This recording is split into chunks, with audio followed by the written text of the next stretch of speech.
एक बार गौतम बुद्ध अपने भिक्षुओं के साथ एक वृक्ष के नीचे बैठकर विश्राम कर रहे थे।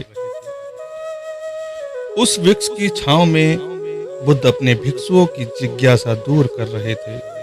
बुद्ध के सभी भिक्षु एक एक करके उनसे प्रश्न पूछ रहे थे और गौतम बुद्ध उनके प्रश्नों के उत्तर दे रहे थे। बुद्ध के उन भिक्षुओं में कुछ भिक्षु ऐसे भी थे जो कुछ समय पहले ही संघ से जुड़े हुए थे, जिसके कारण अभी उनके भीतर वह समझ पैदा नहीं हुई थी जो गौतम बुद्ध के प्रवचनों को समझ सके। गर्मियों का समय था, सूरज अपने चरम पर था और चारों तरफ धूप ही धूप थी।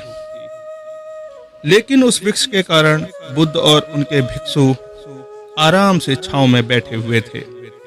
इतने में ही गौतम बुद्ध के एक भिक्षु की नजर एक बूढ़े व्यक्ति पर पड़ती है जो उस वृक्ष के पास से ही गुजर रहा था। वह भिक्षु उस बूढ़े व्यक्ति को देखकर अचानक से ही हंसने लगता है। उस बूढ़े व्यक्ति की उम्र बहुत ज्यादा हो गई थी, जिसके कारण उसकी कमर मुड़ गई थी। उस बूढ़े व्यक्ति के हाथ में एक डंडा था, जिसका सहारा लेकर वो बूढ़ा व्यक्ति अपनी मंजिल तक पहुंचने का प्रयास कर रहा था।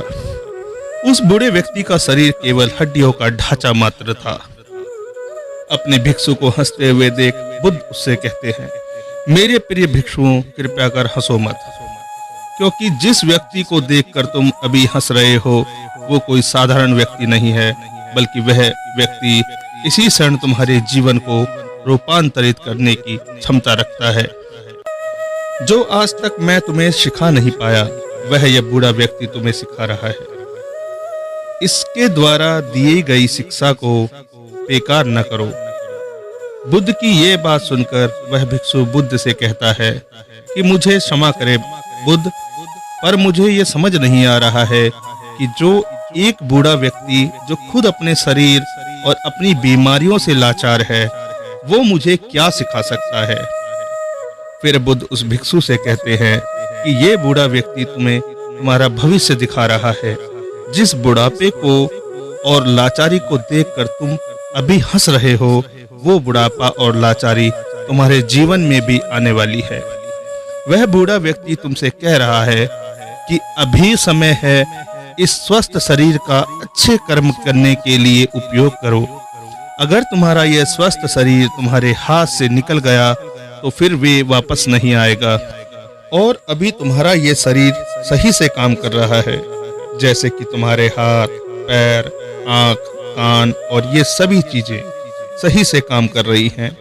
क्या यह छोटी बात है और क्या तुम इसे मामूली सी बात समझ रहे हो? यह घटना कोई साधारण घटना नहीं थी जो अभी तुम्हारे साथ घटी, और ये घटना तुम्हारे जीवन को बदलने की क्षमता रखती है।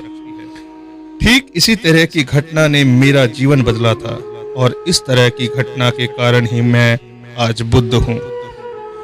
फिर वह भिक्षु बुद्ध से कहता है कि क्षमा करे बुद्ध, परंतु मेरे मन में यह विचार ही नहीं आया कि मैं उस बूढ़े व्यक्ति से कुछ सीख सकता हूँ। उसे देखकर केवल मुझे हंसी आ गई। ऐसा इसलिए हुआ क्योंकि तुम्हें अपने भीतर कहीं न कहीं लगता है कि जिस स्थिति में आज वो बूढ़ा व्यक्ति है, उस स्थिति में तुम कभी नहीं आओगे। जिस बुढ़ापे का और लाचारी का सामना आज वो बूढ़ा व्यक्ति कर रहा है, तुम्हें लगता है कि उसका सामना तुम कभी नहीं करोगे, इसलिए तुम उस बूढ़े व्यक्ति को देखकर हंस पाए। तुमने सच्चाई को नजरअंदाज कर दिया। अगर तुम सच्चाई को देख लेते तो चाहकर भी अपनी आंखों से आंसुओं को नहीं रोक पाते, तो चाहकर भी अपने आंखों के आंसुओं को नहीं रोक पाते, परंतु तुमने सत्य को अनदेखा कर दिया और तुम बहुत ही संभावना से चूक गए। बुद्ध की ये बात सुन वो भिक्षु बुद्ध से क्षमा मांगता है और ये निश्चय करता है कि वह अपने स्वास्थ्य का उपयोग अपने अहंकार को बढ़ाने में नहीं, बल्कि परम सत्य को पाने में करेगा। दोस्तों, जो लोग इस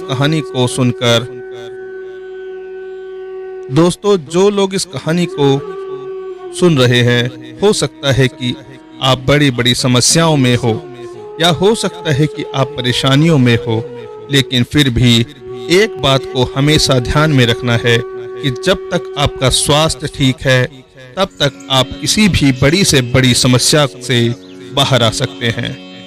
दोस्तों, इसलिए बुद्ध ने कहा है कि हमारा स्वास्थ्य हमारा सबसे बड़ा उपहार है, जो हमें इस सृष्टि से मिला हुआ है, इसलिए इसका उपयोग सही से करें।